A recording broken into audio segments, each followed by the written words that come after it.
Assalamualaikum warahmatullahi wabarakatuh. Perkenalkan, nama saya Rizka Iftitahnia dengan NIM 190910302116 dari kelas Gerakan Sosial B. Di sini saya akan mereview mengenai salah satu buku karya Dana M. Williams yang berjudul Black Flags and Social Movement. Dalam buku ini, penulis menuliskan sebuah pendahuluan yang dimana tujuannya dibuatnya buku ini yaitu menghancurkan berbagai atau banyaknya asumsi mengenai paham anarkisme, anarkis, dan sebuah gerakan anarkis.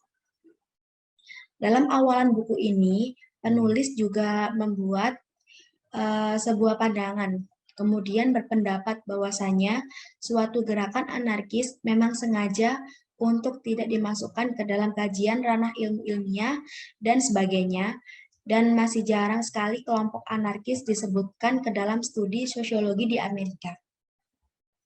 Oleh karena itu, dalam subbab pertama yang berjudul Pengantar Sosiologi Gerakan Anarkisme sebagai contoh unik, di sini menjelaskan bahwasanya ada definisi mengenai anarkisme, yaitu anarkisme merupakan suatu gerakan yang independen dari gerakan-gerakan yang lain, akan tetapi merupakan suatu gerakan yang memiliki berbagai interaksi yang tumpang tindih dengan banyaknya gerakan yang kompatibel. Dalam subbab pertama ini, anarkisme merupakan usaha untuk mengeksplorasi di mana batas suatu gerakan dan di mana kita dapat menemukan upaya yang gagal untuk membedakan anarkisme dari gerakan-gerakan yang lain. Dalam buku ini, penulis juga mengatakan sebuah alasannya mengapa suatu gerakan anarkisme ini kemudian sulit untuk mendapatkan pengakuan dari sebuah gerakan. Yaitu ada beberapa alasannya. Yang pertama, akibat kurangnya peserta yang kurang, atau dalam gerakan anarkisme ini itu sebabnya keanggotaannya itu terlalu kecil untuk mendapatkan sebuah pengakuan dari sebuah gerakan.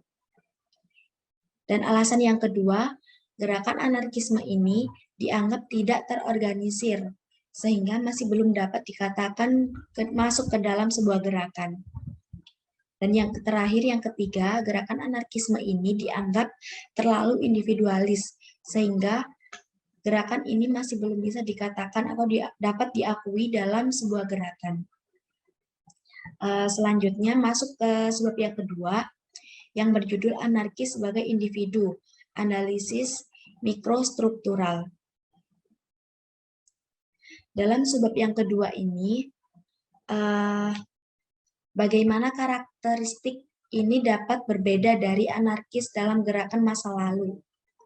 Dalam sebab ini, penulis menemukan jawaban dari pertanyaan-pertanyaan yang ada.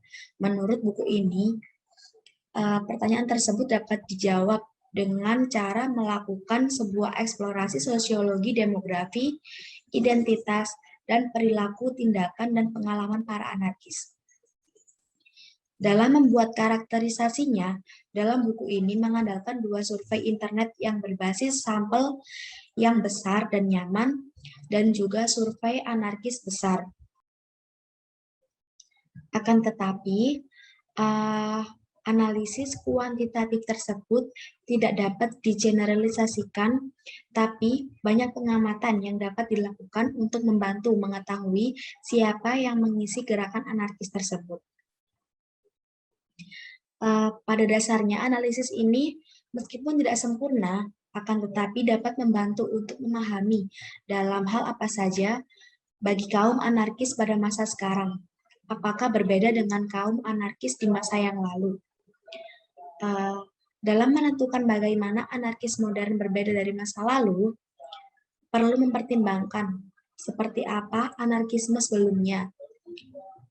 Anarkisme dapat berubah, tergantung pada siapa anarkis dan pada analisis apa yang dikembangkan mengenai dunia. Akan tetapi, karena perubahan seluruh dunia dampak perubahan eksternal terhadap suatu gerakan anarkis, yang layak untuk direfleksikan sehingga perubahan ini telah memberikan pengaruh baik terhadap kaum anarkis untuk menghadapi isu-isu yang mereka anggap layak untuk menjadi tujuan utamanya. Pemantapan serta perluasan kapitalisme juga merupakan salah satu faktor penting sejak awal mula anarkisme pada pertengahan tahun 1800-an yang kemudian berkembang memiliki dampak definitif terhadap sebagian besar masyarakat, terutama pada negara-negara kaya di Barat. Selain itu, ada Floba bagian selatan telah dipengaruhi oleh sebuah gerakan dekolonisasi dan kemerdekaan, serta penerapan neokolonialisme yang berada di bawah pengawasan melalui integrasi sistem dunia, yang hingga pada akhirnya deindustrialisasi ekonomi Barat mengalami pergeseran produksi hingga berikutnya ke negara-negara semi pinggiran dan pinggiran. Selanjutnya kita masuk ke subbab yang ketiga. Subbab yang ketiga di sini membahas mengenai organisasi anarkis yang dimana dapat didefinisikan merupakan bahwa mereka pada dasarnya terdesentralisasi.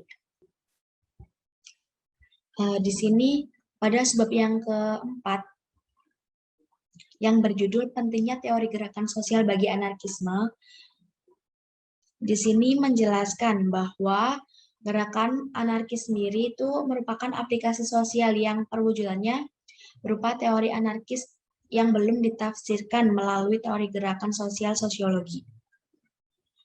Adapun kontribusi yang menegaskan dari para ahli teori gerakan sosiologi, tetapi para aktivis tetap frustrasi dan acuh tak acuh terhadap upaya-upaya buruk untuk berteori tentang gerakan revolusioner atau anti-otoriter.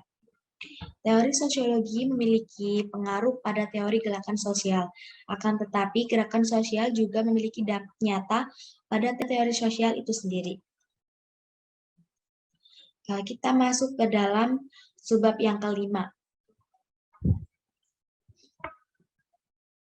Subbab yang kelima di sini membahas mengenai pertanyaan yang dimana dari pandangan peluang politik dengan menggunakan narasi sejarah dari literatur, gerakan anarkis masa kini, serta catatan berbagai peristiwa dan fenomena dalam 2 abad terakhir dan relevansinya dengan mobilisasi dan demobilisasi gerakan anarkis di seluruh dunia.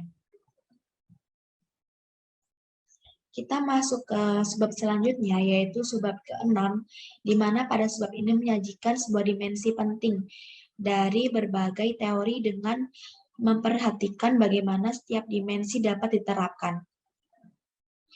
Pada subbab ini, penulis mencoba untuk menjelaskan bahwasanya telah melakukan suatu interogasi contoh dan karakteristik yang diambil dari sebuah gerakan anarkis modern, termasuk ideologi, organisasi, dan strategi dengan kerangka NSM. Pada pembahasan berikutnya, pada subbab ke-7, yang dimana berjudul model sosial dalam gerakan anarkis, yang dimana yang pertama-tama membahas mengenai model sosial dan bourgeois. Yang dimana pada bab ini mengeksplorasi ide-ide dari ahli teori model sosial utama, termasuk Pierre Bourdieu, James Coleman, dan Robert Putnam, dan mempertimbangkan nilai modal sosial yang jarang digunakan dalam analisis gerakan untuk gerakan anarkis. Kemudian selanjutnya pada bagian ketiga di subbab yang ke-8 ini membahas bagaimana koordinasi tersebut dimungkinkan dengan berfokus pada pendekatan anti-otoriter terhadap penyebaran ide-ide anarkis dan strategi organisasi. Dalam buku ini menerapkan penelitian tentang difusi dan isomorfisme. Isomorfisme institusional pada bentuk dan taktik organisasi yang sering dipilih oleh gerakan anarkis kontemporer. Pada berikutnya, di subbab yang ke-9 yang udah termasuk kesimpulan, memberikan kesimpulan mengenai subbab-subbab yang sebelumnya. Pada bab yang terakhir, yaitu pada subbab yang 9, ini memberikan suatu kesimpulan mengenai subbab sebelumnya. Pada subbab terakhir ini, yang pertama, gerakan anarkis sebenarnya adalah gerakan sosial. Gerakan anarkis ini memenuhi setiap persyaratan dari setiap definisi yang ingin digunakan untuk gerakan sosial. Tetapi, kecuali tentu saja seseorang menganggap bahwa gerakan harus selalu mencari kekuasaan negara, menjadi besar, memang secara teratur dan sebagainya. Penghindaran konsisten para sarjana gerakan sosial terhadap analisis gerakan anarkis menggambarkan baik preferensi untuk materi pelajaran yang berorientasi pada negara dan kebingungan dan frustasi dengan menjelaskan gerakan anti negara melalui kerangka kerja yang khas.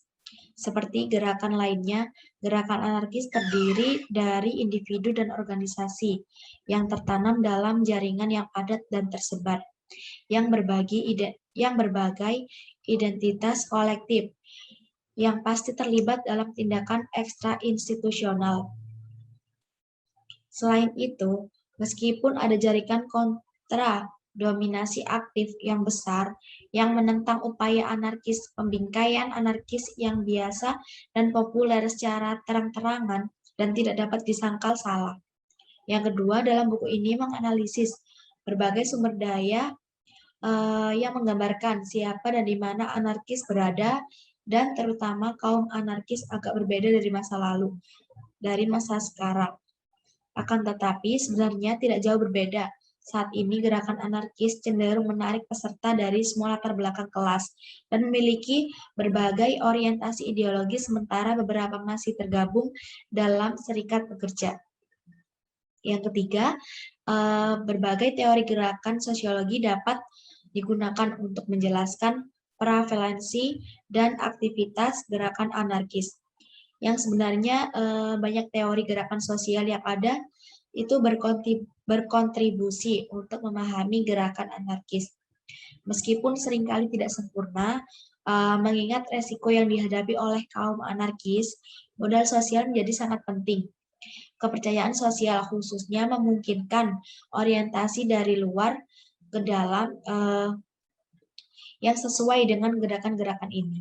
Hingga pada akhirnya, mengingat gerakan anarkis berukuran relatif kecil dibandingkan dengan banyaknya gerakan arus yang utama, kaum anarkis sering membentuk berbagi hubungan dengan gerakan yang lain. Ide-ide anarkis meresap di berbagai gerakan dengan personil, taktik, dan pengaruh ideologisnya. Impor ide-ide anarkis dalam sebuah organisasi tanpa pemimpin atau preferensi keragaman taktik akan menunjukkan partisipasi anarkis dalam sebuah gerakan non-anarkis, akan tetapi juga beberapa kompromi dan ketidaksepakatan yang dihasilkan oleh koalisi semacamnya. Mungkin ini saja yang dapat saya sampaikan mengenai review buku tersebut. Sekian, apabila ada kurang atau lebihnya mohon maaf. Terima kasih, mohon maaf. Wassalamualaikum warahmatullahi wabarakatuh.